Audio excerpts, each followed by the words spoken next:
करीम अम्मा बाद रब्बिश रहली सदरी व यस्सिरली अमरी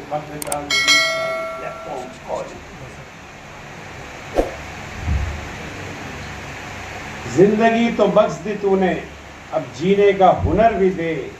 पाँव तो बख्शे हैं तूने, अब कुव्वत सफ़र भी दे।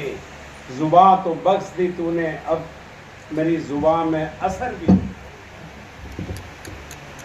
कोई जाह दे न जलाल दे, मुझे सिर्फ इतना कमाल दे। मैं हर एक दिल की सदा बनूं कि जमाना मेरी मिसाल दे।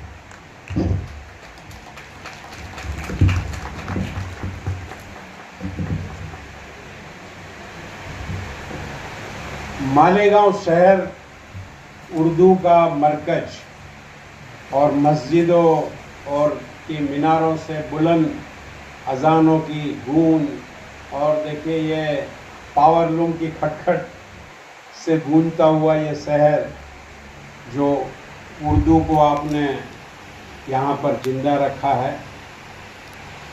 इस शहर में 2 दिन से मुसलसल मेरे दौरे चल रहे हैं अल्हम्दुलिल्लाह। बहुत करीब से मालेगांव के लोगों को मैंने इस बार देखा। हालांकि मुंबई में मालेगांव वाले अक्सर ज़्यादा मालेगांव वाले को मैंने देखा है, शायर मुशायरे होते हैं तो उसमें मालेगांव के शायर जो हैं वो आते रहते हैं, मुलाकात होती है। इसके बाद अरबी एम्बेसी में, अरब की एम्बेसी में भी मालेगांव के लोग बहुत काफ़ी हैं। अरबी से ट्रांसलेट करना इंग्लिश में, उर्दू में, वो भी मुझे लगता है कि मालेगांव वाले ही उसमें ज़्यादा हैं, जो अक्सर मेरी मुलाकात होते रहती है। तो इस आज के इस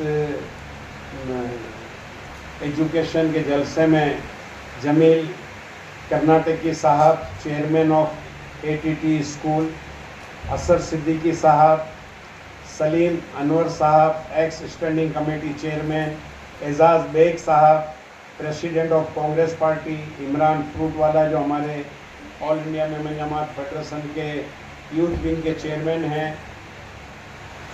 मुस्तकीम डिग्रेटी साहब समाजवादी पार्टी से हैं, रऊफ भाई जीनानी जो हमारे वाइस प्रेसिडेंट हैं all India Memon Jamaat federation के, एहतसाम बेकरी वाला साहब, और बहुत सारे हमारे जमात के लोग और भी यहाँ पर बहुत सारे मालेगांव, समस्त मालेगांव के प्रेसिडेंट तो हमारे दोस्त हाज़िर नहीं हैं, हज के लिए गए हुए हैं।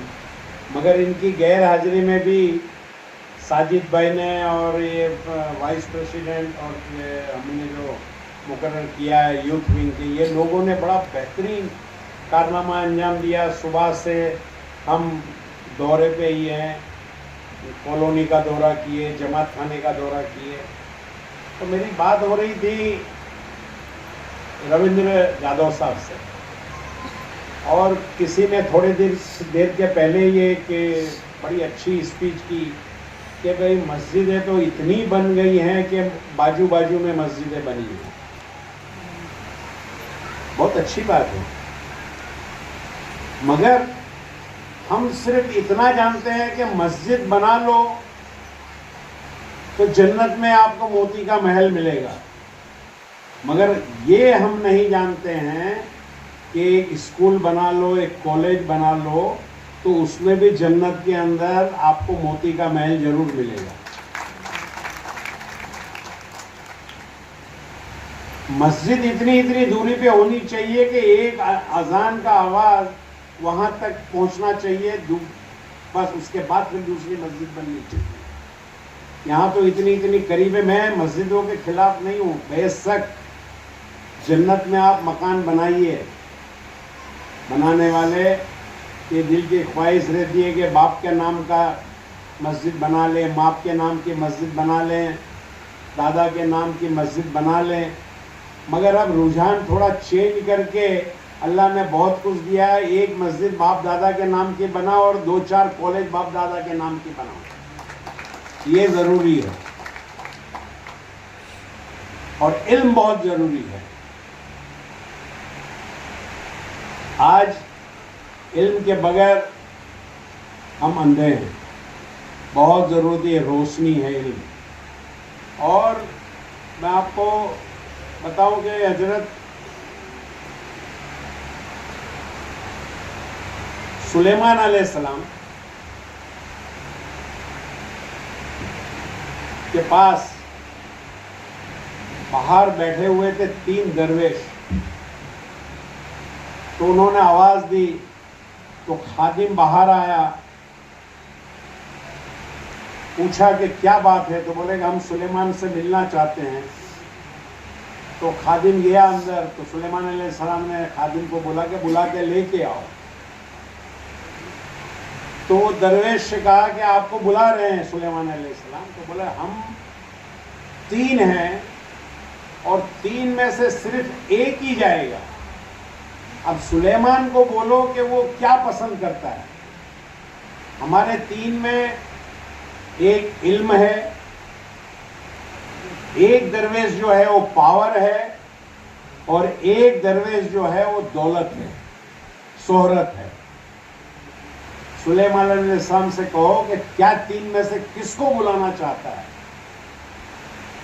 तो खादिम गया, सुलेमान अलैहिस्सलाम से कहा कि भाई वो तो एक ही आना चाहते हैं 3 में से, और आपको पसंद करना है कि आप किसको बुलाना चाहते हैं। एक इल्म है, एक पावर है, और एक दौलत और शोहरत है। सुलेमान अलैहिस्सलाम ने कुछ सोच करके कहा कि एक काम करो, इल्म को बुला करके लेके आओ। तो खादिम आया, बोला आप में से इल्म कौन है। तो इल्म खड़ा हुआ, बोला आपको बुलाए हैं। तो तीनों खड़े हो गए, साथ में चलने लगे। तो खादिम कहता है कि आपने तो कहा था कि एक ही आएंगे, तो आप तो तीनों आ रहे हैं। तो बोला इल्म अगर जहां होता है वहां पावर भी होता है और दौलत भी साथ में ही होती है। तो हम तीनों साथ में जाएंगे। इल्म हासिल कर लो, आपको पावर भी मिलेगा, आपको दौलत भी मिलेगी, आपको शोहरत भी मिलेगी। और एक चीज ध्यान रखो, इंसान लाखों करोड़ों पैदा होते हैं और भीड़ में मर जाते हैं। लाखों इंसान, रोज के लाखों इंसान मरते होंगे। पता है किसी को कितने मरते हैं? आपके मालेगांव में आज 10-20 लोग मरे होंगे। मगर जिंदगी ऐसी जियो कि लाखों में पहचाने जाओ। आप लाखों में पहचान जाए कि देखो ये फलाने का लड़का है, फलाना है। ये ऐसी जिंदगी गुजारो। खुशनसीब वो है कि जिसके वजह से, आपके वजह से कोई खुश हो। आपके वजह से अगर किसी की जिंदगी में बहार आ गई है तो आप खुशनसीब हैं। वरना जीने के लिए तो सब अपने लिए जीते हैं, जानवर भी अपने लिए जीता है। और मैं तो बहुत सख्त बात करता हूँ कि अगर जमात और समाज में अगर कोई काम नहीं आता है, यहाँ कुछ लोग बैठे होंगे, शायद बुरा मत लगाना, अगर आप जमात और समाज के काम में नहीं आते हैं तो आप जमात और समाज के लिए जिंदा लाश हैं। हमारा कोई मकसद नहीं है आपके लिए, आप कुछ भी हों, हमारे लिए आप जिंदा लाश हैं। चाहे बुरा लगे किसी को तो लगे। मैं बहुत सख्त बात करने का आदी हूँ और मशहूर हूँ मैं कि इकबाल भाई बड़ी सख्त बात करते हैं। भाई आप अगर जमात समाज को अगर काम ही नहीं आ रहे, किसी काम में अगर नहीं आ रहे हैं और आप अपनी ज़िंदगी जी रहे हैं और हम समाज को लेके चल रहे हैं, आपके जैसे साहिब माल की हमको ज़रूरत है। हम ढूंढते फिरते हैं कि साहिब माल कौन है, कहाँ है, कौन हमको मदद करेगा। और आप अगर हमारे रेंज में अगर नहीं आ रहे हैं तो मोबाइल के अंदर रेंज अगर नहीं आती है तो मोबाइल क्या काम का कुछ होता है? कुछ भी नहीं होता उसके अंदर। तो समाज के साथ जुड़ जाओ, समाज के साथ में हमको जुड़ करके रहना है। इनकी ज़रूरतों को, गरीबों की क्या ज़रूरत है? समाज की जमातें 500 जमात बनी है। 500 जमातों का मकसद क्या है? हमारे बाबा अजदाद आज से 300 साल पहले जमात बनाए, ये मकसद के लिए, सिर्फ इसी मकसद के लिए कि हम अल्लाह की मेहरबानी से पाँव पे खड़े हो जाएंगे, मगर हमारे गरीब भाइयों को पाँव पे हम खड़ा करेंगे। उस टाइम में जमात खाने नहीं थे, किसी एक दुकान के ओटले के बाहर, जो बड़ी बड़ी ओटले रहते थे, बड़ी बड़ी दुकानें रहती थी पहले के ज़माने में, बाहर आंगन रहता था, घर के बाहर, दुकानों के बाहर, वो कंतान बोरा जिसको बोलते हैं, क्या बोलते हैं उसको आपके यहाँ, ताट, वो चीनी का, शक्कर का, गेहूं का ताट बिछा के, बारदान ताट बिछा करके गांव के लोग, कुछ बुजुर्ग आ जाते थे और मशवरा करते थे कि क्या करना चाहिए। हमारी बरादरी के अंदर फलाना आदमी पसमानदा है, फलाने की लड़की जवान हो गई है, फलाने का लड़का जवान है, उसका रिश्ता कर देना चाहिए, उसको मदद करनी चाहिए। कोई बाहर गांव से आता था तो उसको कारोबार में लगा देना। ये काम जमात इस्टेब्लिश करने का, मेमन जमातें इस्टेब्लिश करने का मकसद ये था। आज 500 जमातें अल्हम्दुलिल्लाह पूरा हिंदुस्तान में काम कर रही है। इसमें मालेगांव जमात का मैं जिक्र करूंगा कि जो एक्टिव जमातें हिंदुस्तान में हैं, उसके अंदर मैं कहूँगा कि शायद मालेगांव जमात का भी नाम लिया जा सकता है कि जब से इन्होंने नई बॉडी ने संभाला है, अल्हम्दुलिल्लाह बहुत अच्छा काम कर रही है। All India Memon Jamaat federation अल्हम्दुलिल्लाह बहुत सारा काम किया। हमने मेमन, कुछ लोगों का इल्जाम ये है कि मेमन का ही करता है। आपको बताऊं मैं, मेमन के हिस्से में कितनी दौलत आती है। मेमन की ज़कात अगर निकलती होगी तो मुझे लगता है कि शायद सैकड़ों करोड़ रुपये निकलता होगा, मगर मेमन जमात, all India Memon Jamaat federation को सिर्फ 10 करोड़ मुश्किल से मिलता है। बाकी के आसाम में, बंगाल में, महाराष्ट्र में, मदारिस में, इसमें उसमें अपनी अपनी जगह पे सब बांट देते हैं। हमने कभी ये नहीं देखा कि मेमन का ही काम करें। मेमन के लिए इल्जाम लगाया जाता है कि मेमन देता है मन तो लेता है 1.25 मन। तो मैं तो कहता हूं कि 1.25 मन नहीं, 7 मन मेमन लेता है। आप लोग निकाल दीजिए ये गलत फहमी कि मेमन 1.25 मन लेता है। मेमन 7 मन लेता है, और अल्लाह का वादा है कि तुम 1 रुपया दोगे तो अल्लाह तुमको 7 गुना देगा। तो अल्लाह ताला से उम्मीद करता है और वो देता है, तो अल्लाह ताला से 7 गुना 7 लेता है। मेमन 7 लेता है, 1.25 नहीं लेता है। मैं तो हर जगह कहता हूँ कि मेमन जो है, 1.25 में सबर नहीं होता है मेमन को। हजरत राबिया बसरी एक बार 7 गुना मिलेगा आपको, 70 गुना मिलेगा, बेहिसाब मिलेगा आपको। कोई हिसाब, अल्लाह ताला हिसाब नहीं देखता, बेहिसाब। ये तो सिर्फ आदमी को समझने के लिए है। और अपने बच्चों को तराशो, बच्चों के अंदर खुददारी पैदा करो। एक मालेगांव के अंदर एक हमारे दोस्त हैं, मर्सिडीज गाड़ी लेकर के निकले, तो देखा कि एक बस स्टॉप पे एक बच्चा, गरीब बच्चा, दिखने में ही लगता था कि यही सोच रहा है ना तू। बच्चा जवाब देता है कि नहीं, मैं ये नहीं सोच रहा हूँ। बोले क्या सोच रहा है? मैं बोला ये सोच रहा हूँ कि अल्लाह ताला मुझे इतनी दौलत दे कि मेरे भाई को मैं मर्सिडीज गाड़ी दूँ। तो अपने बच्चों को ऐसा खुददार बनाओ, वो इल्म से माला माल करो, वो गट्स पैदा करो अपने बच्चों के अंदर कि वो बच्चा आपका जो है वो देने वाला बन जाए, और उसके अंदर हमेशा ये ख्याल हो कि मैं लूँ नहीं, मैं दूँ, मैं देने वाला बनूं। ये इसके अंदर सलाहियत बच्चों के अंदर पैदा करो। और ये माँ जो है, इसके अंदर ये खूबी होती है। देखिए, बाप तो सुबह से थका हारा रात को आता है, सुबह निकल जाता है, उसको इतना वक्त ही नहीं मिलता है जो झंझट की जमाने में, कंपटीशन के ज़माने में, कि हाय हाय लगी रहती है। आज इसकी नोटिस, आज उसकी नोटिस, आज इनकम टैक्स की नोटिस, आज सेल टैक्स का, आज ये, आज वो, कंपटीशन। किसी ने सामने दुकान खोल लिया, वो कम भाव में बेचना शुरू कर दिया, टेंशन। तो माँ का काम है कि अपने बच्चों की जिम्मेदारी, मैं ये नहीं कहता हूँ कि बाप फारिग हो जाते हैं ये सारी जिंदगी इतना वो, हालांकि बाप भी करता है, इतने बड़े टेंशन के बावजूद भी बाप जिम्मेदारी उठाता है, मगर आप लोगों को जिम्मेदारी उठानी है। और आजकल माएँ जो है वो पढ़ी लिखी निकल रही हो, उनको एहसास है कि मेरे बच्चों को तराशना है, मेरी जिम्मेदारी है, मैं मेरे बच्चों को तराशूंगी, आगे बढ़ाऊंगी इंशाल्लाह। देखिए अभी की बात है, देखिए एक घर के अंदर एक डॉक्टर बना, और कितने डॉक्टर को बनाया उसने, पूरे खानदान को 4-5 डॉक्टर को उसने बनाया। देखिए ये रोशनी से रोशनी बढ़ती है, अंधेरे के अंदर सिर्फ एक चिराग जला लो, पूरी रात अंधेरा होगा, सिर्फ एक चिराग अगर आ जाएगा तो अंधेरे को दूर कर सकता है। तो ये तालीम जो है वो हमारे अंधेरे को दूर कर सकती है।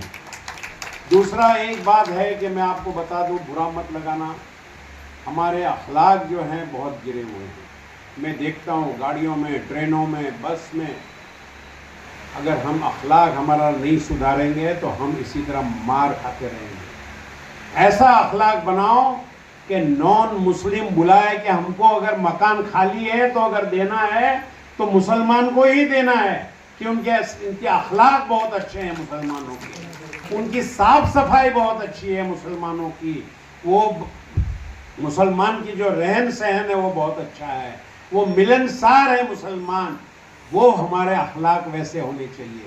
आज किसी बिल्डिंग के अंदर जाओ तो 2 माला चढ़ो तो पता चल जाता है कि इसके अंदर मुसलमान रहते हैं, सीढ़ी को देख करके।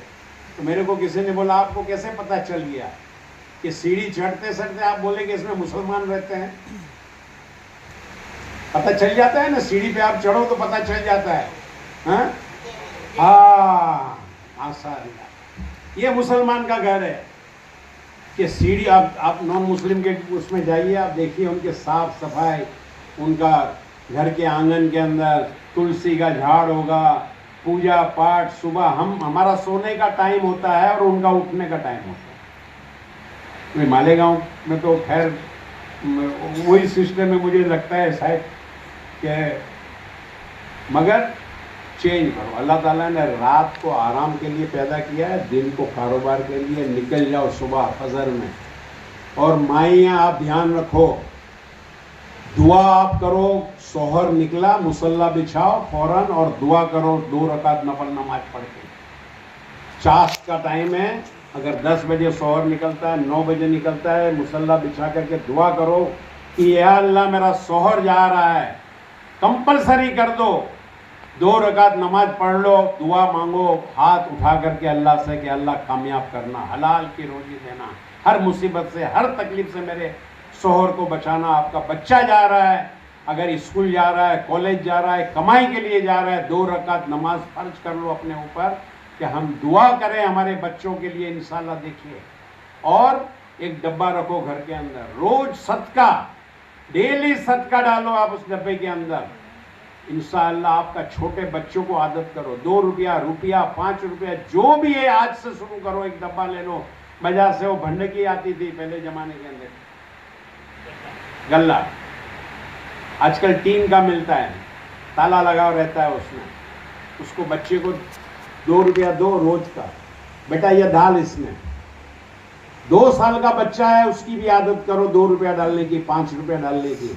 देखो जवान बच्चा होगा तो 2 रुपया नहीं 2 लाख रुपया देने का उसका हौसला बढ़ेगा। जब भी दोगे उसको, आदत डालोगे उसके अंदर, तो ये 2 रुपया इंशाल्लाह 2 लाख तक पहुंचेगा। बच्चा रोज खैरात करेगा कि नहीं मुझे देना है, और ये बरकत, ये सदके की बरकत से अल्लाह ताला उसकी तरक्की करेगा। देने वाला बनाओ बच्चे को, उम्मीद मत रखो किसी से, लेने की उम्मीद मत रखो किसी से भी। एक दरवेश के समय डायमंड कारपेट, हमारे वहाँ कारपेट, गरास, हेडलोन, रेलवे वाला कारपेट होलसेल रेट में दिया जाता है। हमारा पता याद रखें, मुस्तफ़ा बंगार बाजार, डायमंड कारपेट।